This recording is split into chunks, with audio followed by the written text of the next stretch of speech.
Hello बच्चों, कैसे हो तुम लोग। उम्मीद है तुम सब अच्छे होगे। ठीक है, तो बच्चों कल इसका फर्स्ट पार्ट आया था, ये सेकंड पार्ट है। थर्ड फोर्थ फिफ्थ जब तक ये चैप्टर हो नहीं जाता बनाते जाएंगे। ठीक है, ये चैप्टर को मैं क्लिप्स में इसलिए बनाता हूँ ताकि आपको देखने में आसानी हो, और अगर आप अपनी बुक देके बैठे हो ना तो एज इट इज बुक का पढ़ाया हुआ है। ठीक है, मैच कर लेना। चलो आगे चलते हैं। तो बच्चों देखो, class 10th chapter number 2 acid basis and salt में हम आगे चलते हैं। एक आ गई इसकी प्लेलिस्ट में, देखना। ठीक है, अब इसमें हम इंडिकेटर्स की बात कर रहे थे। पिछली वाली वीडियो में हम किसकी बात कर रहे थे? इंडिकेटर्स की। तो बच्चों इंडिकेटर्स कैसे होते हैं? कुछ होते हैं कलर बेस्ड, कुछ होते हैं स्मेल बेस्ड। ये जो स्मेल बेस्ड इंडिकेटर्स होते हैं बच्चों, इनका नाम था ऑल फैक्ट्री इंडिकेटर्स, और इनका सिर्फ कलर बेस्ड। ये हमने कितने पढ़े? 5। ये हमने कितने पढ़े? 3। अच्छा, तो मैंने कहा ना एक और इंडिकेटर होता है जिसका नाम है लिटमस पेपर। जिसका क्या नाम है? Litmus paper. बच्चों लिटमस पेपर जो होता है ना, लिटमस पेपर वो 2 कलर का होता है। एक होता है ब्लू, तो मैंने इसको कहा ब्लू लिटमस पेपर, और मैंने कहा एक होता है रेड, तो एक हो गया रेड लिटमस पेपर। ठीक है, अब बच्चों देखो चैप्टर का नाम है एसिड बेसिस एंड सॉल्ट। तो एसिड और बेसिस की ना एक प्रॉपर्टी बताता हूं आपको, एक प्रॉपर्टी बताता हूं मैं आपको एसिड और बेस की। तो बच्चों एक ट्रिक अपने को याद करनी है कि जैसे इंग्लिश है, इंग्लिश तो इंग्लिश अल्फाबेट में ए आता है, ए के बाद बी आता है, बी के बाद सी नहीं आर, बी के बाद सी नहीं आर। तो मैंने कहा एक ट्रिक हो गई A B R, acid converts blue litmus paper to red. ये ट्रिक है आपकी, acid converts blue litmus paper to red. मतलब मैंने क्या बोला? मैंने ये बोला कि ये जो ब्लू लिटमस पेपर है ना, अगर मैंने इस ब्लू लिटमस पेपर पे एसिड डाल दिया ना, तो अब ये किस कलर का हो गया? रेड कलर का। तो इसे याद करने का तरीका है ABR, ऐसे कर सकते हो। दूसरा आपको एक ट्रिक याद करनी है BRB। क्या याद करना है? BRB, base converts red litmus to blue. ये है आपका base converts red litmus to blue. मतलब ये जो रेड लिटमस पेपर है ना आपका, ये रेड वाला, इस पे जैसे ही आपने बेस दिया, जैसे ही आपने बेस दिया, ये किस कलर में कन्वर्ट हो गया? ब्लू कलर में कन्वर्ट हो गया। ठीक है, अब बच्चों आपका क्वेश्चन आएगा भैया एक बात बताओ, ब्लू लिटमस पेपर पे एसिड दिया तो रेड हो गया, लेकिन अगर लिटमस पेपर पहले से ही रेड है और आपने एसिड दिया तो कुछ नहीं, रेड का रेड ही रहेगा। ठीक है, और मैंने कहा देखो रेड लिटमस पेपर पे बेस दिया तो ब्लू हो गया, लेकिन अगर पहले से ही ब्लू है और आपने इस पे बेस दिया तो बाद में भी क्या रहेगा? ब्लू रहेगा। ठीक है, इसे नोट करो। ठीक है बच्चों, तो आगे चलते हैं। ठीक है, अभी हमने लिटमस पेपर की प्रॉपर्टी देखी। हमने क्या देखा? ABR, हमने ये देखा। देखो ABR जो एसिड होता है, जो एसिड होता है वो ब्लू लिटमस को किस में कन्वर्ट कर देता है? रेड में। और हमने देखा BRB जो बेस होता है, बेस वो रेड लिटमस को किस में कन्वर्ट कर देता है? ब्लू में कन्वर्ट कर देता है। ये बात समझ आया आपको? ये बात समझ आया? जो एसिड है वो ब्लू लिटमस को रेड में कन्वर्ट कर देता है, और जो बेस है वो रेड को ब्लू में कन्वर्ट कर देता है। ठीक है, तो मैंने कहा एक क्वेश्चन आपका, आप अपनी NCERT ओपन करना, एसिड बेसिस एंड सॉल्ट की NCERT ओपन करना। जो इंटेक्स्ट क्वेश्चन होते हैं, जो चैप्टर के बीच बीच में जो ब्लू कलर से क्वेश्चंस लिखे होते हैं, सबसे पहला क्वेश्चन है ये, जो कि लिटमस पेपर की प्रॉपर्टी पे है। तो ये बताता हूं, देखो क्या है। NCERT in-text question number 1 based on litmus paper कह रहा है आपके पास 3 टेस्ट ट्यूब है। पहला टेस्ट ट्यूब, दूसरा टेस्ट ट्यूब, तीसरा टेस्ट ट्यूब। इसके अंदर भी कुछ है, इसके अंदर भी कुछ है, इसके अंदर भी कुछ है। क्वेश्चन में आपसे कह रहा है कि किसी एक टेस्ट ट्यूब में, हमें नहीं पता, किसी एक टेस्ट ट्यूब में ना आपके पास वाटर है, डिस्टिल्ड वाटर, डिस्टिल्ड वाटर। ठीक है, और बच्चों जो डिस्टिल्ड वाटर होता है ना, ये न्यूट्रल होता है। कैसा होता है? न्यूट्रल। दूसरे में आपके पास एक एसिड है और तीसरे में आपके पास एक बेस है। अब आप बोलोगे भैया किस में पानी है? तो मैं बोलूंगा देखो क्वेश्चन ये कह रहा है कि 3 टेस्ट ट्यूब है, 3 सामान है, और अब आपको ये बताना है कि इस टेस्ट ट्यूब में क्या है? एसिड है, बेस है कि पानी है? इसमें क्या है? एसिड है, बेस है कि पानी है? इसमें क्या है? एसिड है, बेस है कि पानी है? अब आप बोलोगे देखो ना हम टच कर सकते हैं ना हम टेस्ट कर सकते हैं, तो यानी हमें चाहिए इंडिकेटर। क्वेश्चन अगर ठीक है हम दे देते हैं, हम तुम्हें ना रेड लिटमस पेपर देते हैं। अब इस रेड लिटमस पेपर को लो और तुम अब आइडेंटिफाई करो कि क्या एसिड है, क्या बेस है और क्या वाटर है। ठीक है, तो ये क्वेश्चन है अपना। ठीक है, तो अब देखो करेंगे कैसे।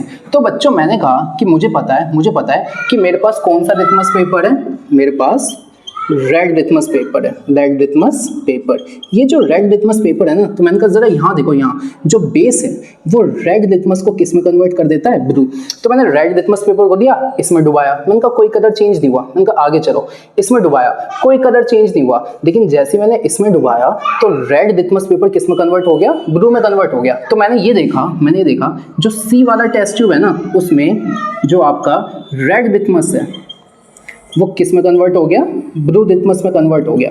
तो मैंने कहा जब R से B जाता है तो वो बेस होता है, यानी C के अंदर क्या हो गया, बेस। अब मैंने कहा C का तो काम हो गया, अब क्या बचे, अब बचे B और A। अब बच्चों मैंने कहा क्वेश्चन में आपको रेड लिटमस पेपर दिया था, लेकिन जैसे ही आपने C में डाला अब वो लिटमस पेपर क्या हो चुका है, ब्लू हो चुका है। तो क्वेश्चन में मेरे पास रेड था, लेकिन अब मेरे पास कौन सा है, ब्लू लिटमस पेपर है। अब मैंने कहा ब्लू लिटमस पेपर, तो मैंने कहा जब ब्लू से रेड में कन्वर्ट होता है तो वो क्या होता है, एसिड। अब ब्लू लिटमस पेपर को मैंने लिया, इसमें डुबाया, कुछ नहीं हुआ, इसमें डुबाया, तो मैंने देखा कि जो बी है ना, उसमें जो आपका जो ब्लू लिटमस था ना, जो ब्लू लिटमस पेपर था वो कन्वर्ट हो गया रेड लिटमस पेपर में। किस में कन्वर्ट हो गया, रेड लिटमस पेपर। अब मैंने कहा BR यानी इसमें जो होगा वो क्या होगा, एसिड, यानी इसके अंदर था आपका बेस, ठीक है, इसके अंदर आपका क्या आ गया, एसिड। अब क्वेश्चन में तीन ही तो चीजें दिया है, कह रहा है एक में बेस है, एक में एसिड है, तीसरे में पानी है। तो मैंने कहा इसमें बेस है, इसमें एसिड है, तो जो ये बच गया इसमें तो पानी होगा, तो इसमें क्या हो गया, डिस्टिल्ड वाटर। तो मैंने कहा ये जो A है ना, इसके अंदर आपका क्या आ गया, डिस्टिल्ड वाटर। समझ आया आपको कि किया कैसे, एक बार वापस सुनो, कह रहा एसिड है, बेस है और पानी है, रेड लिटमस पेपर है। तो मैंने डुबा के देखा, मैंने कहा इस वादे में मुझे पता चला कि रेड लिटमस पेपर जो है ना, रेड लिटमस पेपर अब ब्लू बन चुका है, रेड लिटमस पेपर अब क्या बन चुका है, ब्लू। तो मैंने कहा जब रेड से ब्लू जाता है तो वो बेस होता है, यानी ये बेस है। अब ये खेल से बाहर है, अब ये दोनों बचे। अब मेरे पास रेड लिटमस पेपर नहीं है, वो ब्लू बन चुका है। ब्लू लिटमस पेपर को मैंने इसमें डुबाया, मैंने कहा जब ब्लू से रेड होता है तो वो एसिड है, यानी इसके अंदर एसिड है। अब मैंने कहा ये बेस है, ये एसिड है, तो यही तो पानी होगा, समझे। तो बच्चों देखो यहाँ तक हो गया, क्वेश्चन समझ आ गया, ठीक है। अब आगे चलो, आपकी जो एनसीईआरटी है उसमें जो chapter number 2 acid basis and salt है ना, उसके लास्ट में जाओ तो आपको बैक एक्सरसाइज के क्वेश्चन मिलेंगे, ठीक है। उस बैक एक्सरसाइज के क्वेश्चन जहाँ खत्म होते हैं ना, वहाँ पे येलो ऑरेंज बॉक्स में एक ग्रुप एक्टिविटी लिखी हुई है। वो ग्रुप एक्टिविटी क्या है कि बीट रूट यानी जो चुकंदर कहते हैं, बीट रूट यानी चुकंदर को क्रश करो, उसमें पानी मिलाओ, उसको फिल्टर करो। तो जो तुम्हारे पास जो आया है ना, वो बीट रूट का रेड कलर का एक सॉल्यूशन आया है, जिसको हमने कहा बीट रूट एक्सट्रैक्ट, ये बोला हमने, ठीक है। और कह रहा है कि इस बीट रूट एक्सट्रैक्ट को ना हम 4 अलग अलग टेस्ट ट्यूब में डालेंगे। तो पहले का नाम है ABCD। जो पहला वाला टेस्ट ट्यूब है ना, उसमें पहले से ही लेमन जूस है जो कि एसिडिक है। जो दूसरा वाला टेस्ट ट्यूब है उसमें सोडा वाटर है जो कि कैसा है, एसिडिक। जो तीसरा वाला टेस्ट ट्यूब है इसमें विनेगर है, ये भी कैसा है, एसिडिक। और जो चौथा वाला टेस्ट ट्यूब है इसमें बेकिंग सोडा है जो कि एक वीक बेस, ठीक है। अब कह रहा है इसमें भी आपने बीट रूट एक्सट्रैक्ट डाला, इसमें भी आपने बीट रूट एक्सट्रैक्ट डाला, इसमें भी आपने बीट रूट एक्सट्रैक्ट मतलब बीट रूट का जो सॉल्यूशन है वो डाला, और इसमें भी आपने बीट रूट एक्सट्रैक्ट डाला। क्वेश्चन ये जानना चाहता है कि जब ये बीट रूट का सॉल्यूशन इनसे कंबाइन होगा तो बताओ जरा इस बीट रूट के जो रेड कलर है उसमें क्या चेंज आएगा। तो बच्चों जो बीट रूट है ना, बीट रूट इसका नेचुरली क्या कलर होता है, रेड कलर होता है, ठीक है। और चाहे न्यूट्रल मीडियम हो चाहे एसिडिक मीडियम हो, उसका कलर रेड ही रहता है, उसका कलर क्या रहता है, रेड ही रहता है। लेकिन जब ये बीट रूट किसी एक वीक बेस से टकराता है ना, जब किसी एक वीक बेस से कंबाइन होता है तो रेड से डार्क रेड हो जाता है। कैसा हो जाता है, डार्क रेड। मतलब पहले हल्का रेड था, अभी गाढ़ा डार्क रेड हो गया, ठीक है। लेकिन अगर ये बीट रूट वीक बेस से टकराता है तो डार्क रेड हो जाता है, लेकिन अगर यही स्ट्रॉन्ग बेस से टकराता है तो ये येलो कलर का हो जाता है। किस कलर का हो जाता है, येलो कलर का, ठीक है। तो मैंने कहा देखो बच्चों, ये जो बीट रूट था ये अभी किस कलर का था, रेड। यहाँ पे भी किस कलर का है, रेड। यहाँ पे भी किस कलर का है, रेड। और यहाँ पे भी किस कलर का है, रेड।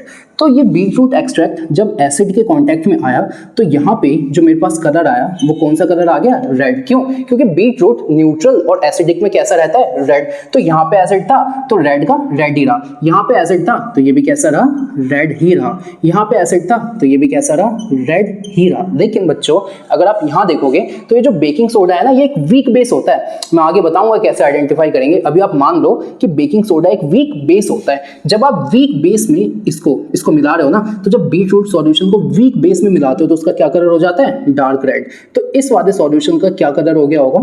Dark red.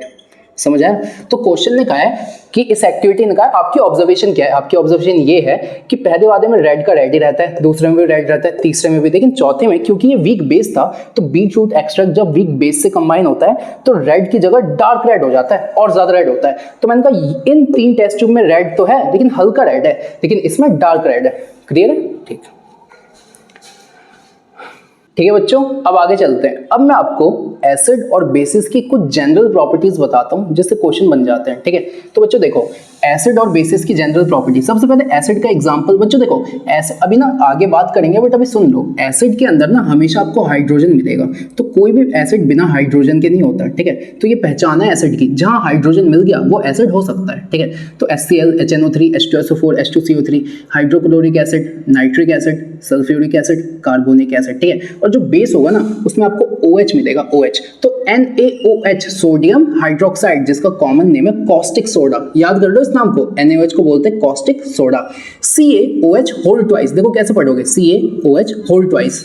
अच्छा, अब इसे क्या बोलते हैं? इसे बोलते हैं लाइम वाटर, याद है CO2 गैस वाली, लाइम वाटर टर्न्स मिल्की। ठीक है, अब एसिड्स की कुछ प्रॉपर्टीज देखते हैं जनरल कैरेक्टर्स हैं। तो सबसे पहले जो एसिड्स होते हैं ना उनका टेस्ट कैसा होता है? खट्टा टेस्ट होता है, बताया हुआ है।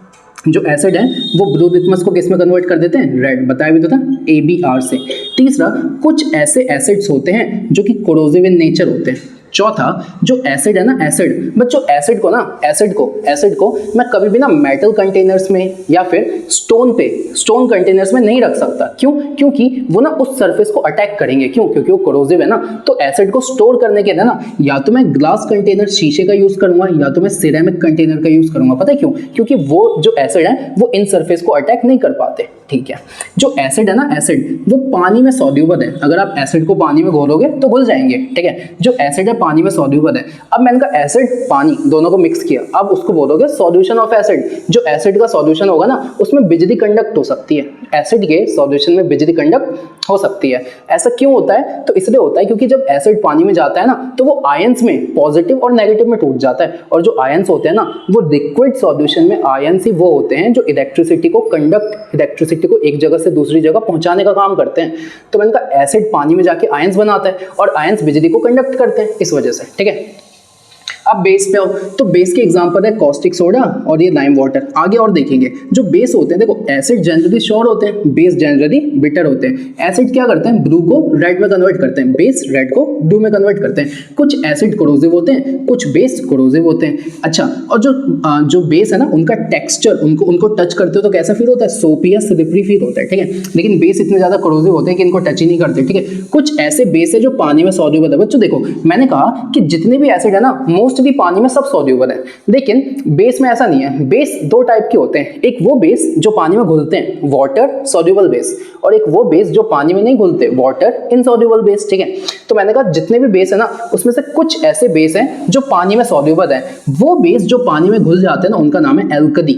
उनका क्या नाम है? एल्कली। ठीक है, वो बेस जो पानी में घुल जाते हैं उनका नाम है एल्कली। ठीक है, अब मैंने कहा एक बार बेस पानी में घुल गया तो अब जो भी है मेरे पास उसको मैं बोलूंगा सॉल्यूशन ऑफ बेस। जो सॉल्यूशन ऑफ बेस होता है ना वो भी इलेक्ट्रिसिटी कंडक्ट करता है। पता है ऐसा क्यों होता है? क्योंकि बेस भी पानी में जाने के बाद आयंस में टूट जाता है और आयंस ना चार्ज कैरियर की तरह इलेक्ट्रिसिटी को कंडक्ट करता है। ठीक है, तो ये जनरल प्रॉपर्टीज थी बच्चों। अब हम देखेंगे केमिकल प्रॉपर्टीज। ठीक है, तो अभी इतना ही देखो आप और पढ़ाई करते रहो। इसके आगे जो नेक्स्ट वीडियो आएगी उसमें केमिकल प्रॉपर्टीज समझाऊंगा कि एसिड और बेसिस की केमिकल प्रॉपर्टीज क्या है। ये जनरल प्रॉपर्टीज थी। ठीक है।